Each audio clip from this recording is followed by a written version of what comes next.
Assalamu alaikum wa rahmatullahi wa barakatuh. This is Najwa Husseini with Azadi News.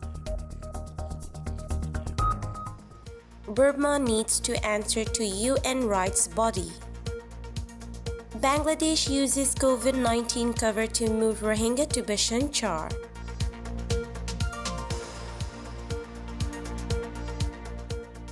Burma has failed to undertake meaningful reforms to bring its many rights-violating laws into compliance with international human rights standards, Human Rights Watch said yesterday in a submission to the United Nations Human Rights Council for Myanmar's Universal Periodic Review UPR in January 2021. Despite Burma's commitments in the 2015 review cycle to adopt democratic reforms and respect civil and political rights, the government has disregarded its international legal obligations to provide accountability for Burmese military atrocities. It has refused to cooperate with the Human Rights Council established fact-finding mission to investigate atrocity crimes, and barred the previous UN Special Rapporteur on Human Rights in Burma from entering the country. Myanmar's unwillingness to provide accountability for rampant rights abuses seems to know no bounds, said Phil Robertson, Deputy Asia Director. UN member countries should use Myanmar's UN review to demand the government make progress through deeds,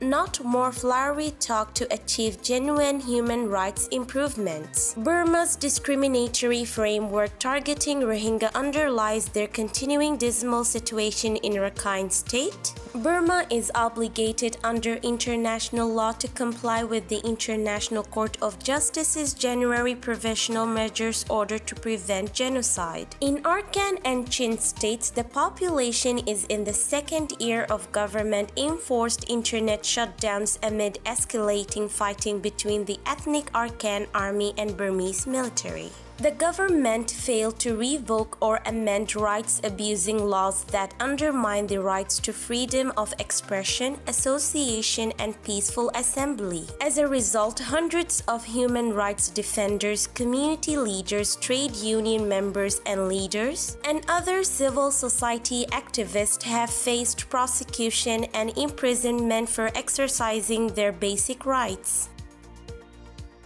After weeks of drifting in rickety wooden boats in the choppy waters of the Andaman Sea, Bangladesh finally relented and rescued the almost 400 Rohingya refugees who had all but exhausted their supplies and given up hope. The refugees were attempting to make the perilous journey to neighboring countries, which had previously taken insignificant numbers of Rohingya and offered them some semblance of a normal existence. So when Bangladesh conceded and eventually announced in April it was rescuing the abundant Rohingya, there was relief among family members who were expecting only the worst news. When Dhaka further announced that under its new COVID-19 protocols, those rescued from sea would be temporarily quarantined on the remote island of Bhashan Char, few protested. After all, the Rohingya camps at Cox's Bazar are among the most densely populated refugee camps in the world. Any outbreak of the virus there would be deadly. Protecting the camps had to be the #1 priority. However, it has now transpired that the move by Bangladesh was not a temporary quarantine measure, but a mechanism to move the first wave of Rohingya to the uninhabited island, which has long been resisted by the Rohingya. Now that the first group has been settled on the island, Dhaka has plans to relocate more refugees from Cox's Bazar to Bhashan Char. Bhashan Char is a silty low-level island on the coast of Bangladesh. Experts believe it is very vulnerable to flooding and not suitable for long-term human habitation. But the government of Bangladesh had already built refugee camp infrastructure on the island with the thought of relocating large numbers of Rohingya there, a plan that drew very harsh and merited criticism from the international community and the Rohingya at the time. It was hoped that this plan had been shelved, but by choosing to quarantine those rescued from the boats on this island, the question of the relocation was reopened.